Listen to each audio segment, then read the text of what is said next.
Wait, what is all of that? Some Come on, man. with some black magic wizardry right here. Is that what's happening? Yeah.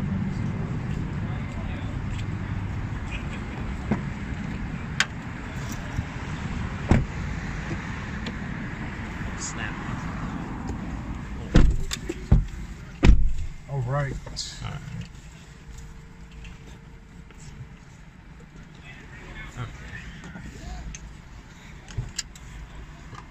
Next time instead of waiting, I should just take a truck. Yeah, see, I'm telling, and it's funny. Everything you wanted just either wasn't here or available. Yeah, there's this guy in the back wanted to traverse too, and they hopped on. And I was like, oh wait, what? Yeah, so. So go ahead, crank it up. All right.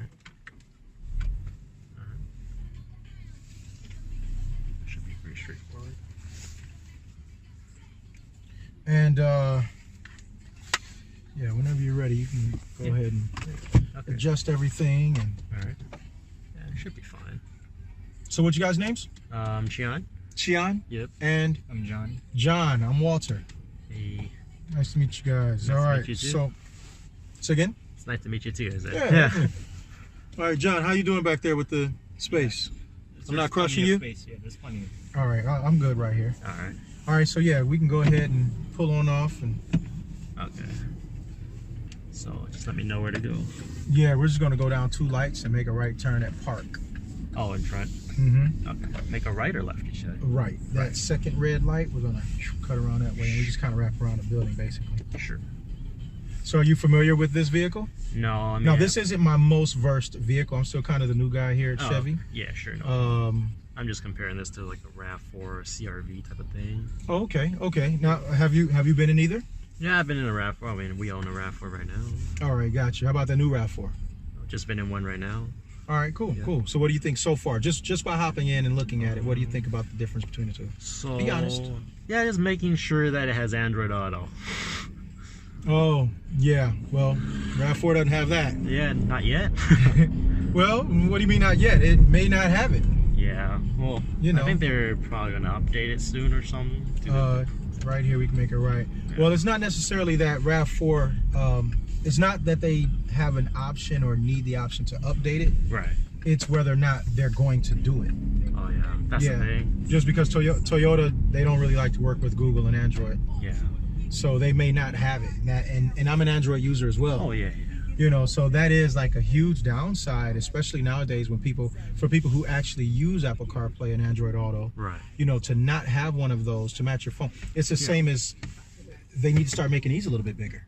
The phone storage. Yeah, everybody's phones are so much bigger. Yeah. So if I buy this, you know, my plus size phone, I got a Pixel. Oh, okay. Yeah, either I got to take the case off and hopefully it'll fit, or just hang it up. Not gonna happen.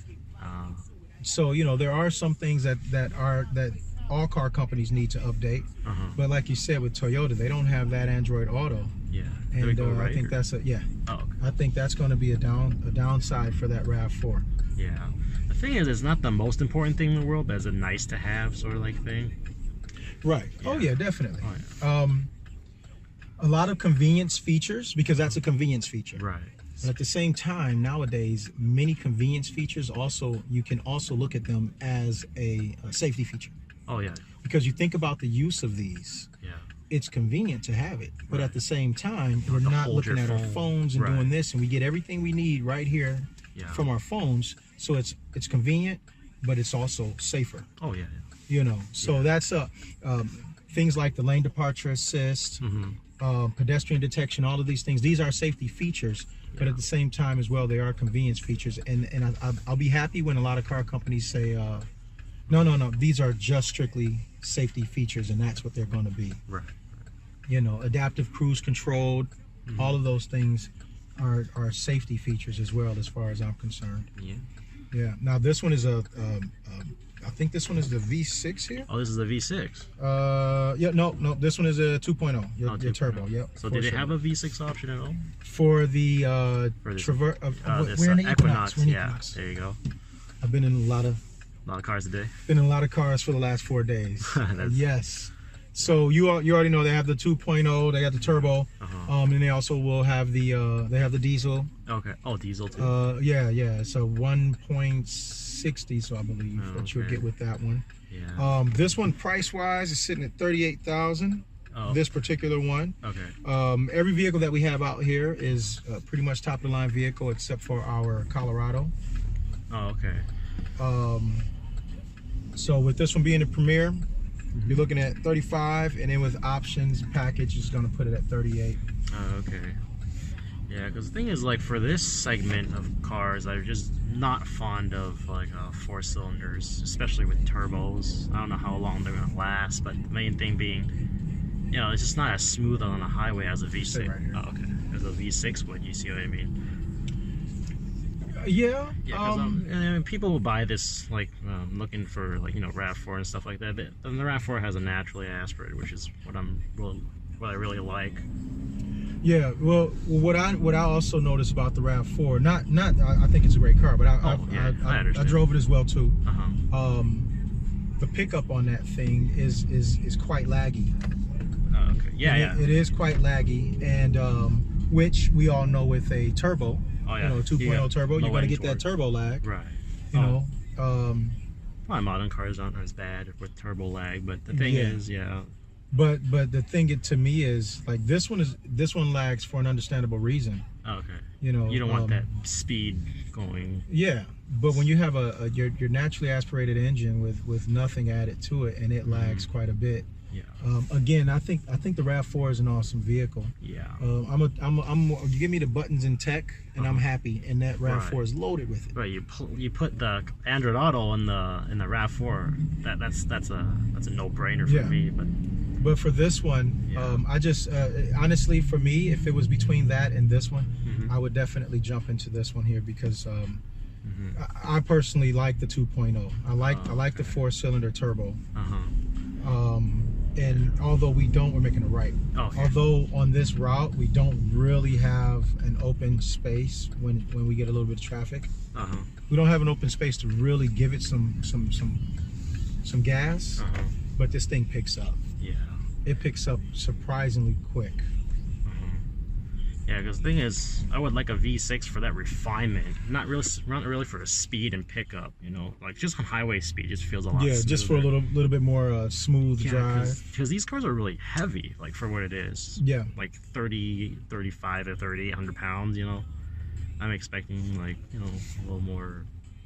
You know, I don't know how to explain it, but you probably know what I'm talking about. Yeah, for the size, you don't want that sluggish feeling. Right.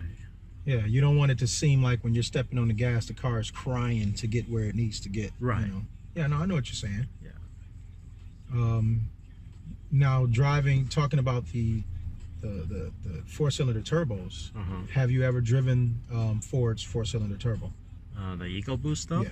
I think last year the Mustang, yeah.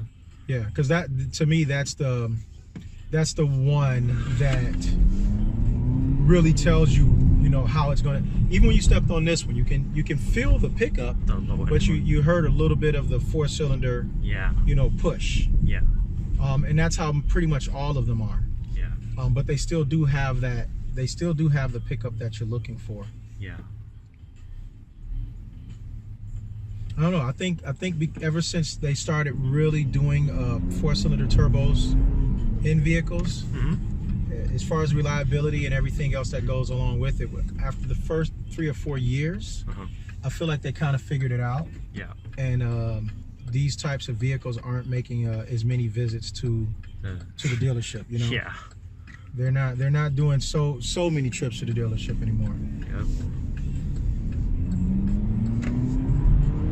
So just like that, you know. Yeah. See where the cones are aimed out for us? Okay. Got a little open door right there. Yeah.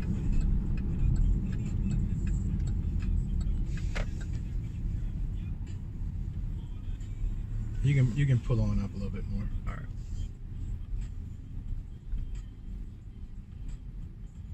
Yeah, that'll work. Okay. Sounds good. All right, thanks for explanation. What'd you think? It definitely has more speed. It has a little bit more speed than what we were allowed on most of the ride. Yeah. Yeah. The thing is, with, I don't know, just with the turbo reliability thing, it's, you know, that's a big part of it, you know. Yeah. Yeah. Look, I mean, you know, and you sound like you've already done research and looked into it and everything else. Yeah. But, you know, keep looking it up. Again, I think you and I feel a little different about the turbo, Right. 4-cylinder turbo situation. Yeah, that's definitely no. But you know, I would say do a little bit more research and just kind of get an idea, projection of where the 4-cylinder turbo is going. You know, same thing goes for a 6-cylinder turbo. Well, yeah. Well, definitely I'm not considering a turbo for some reasons, but I'm definitely open to it. You know, Yeah. especially with the negative press with the Honda. Yeah. Oh yeah. You heard of it, right? Yeah. Yeah, man. Keep on checking into it. Yeah. Thanks, man. All right.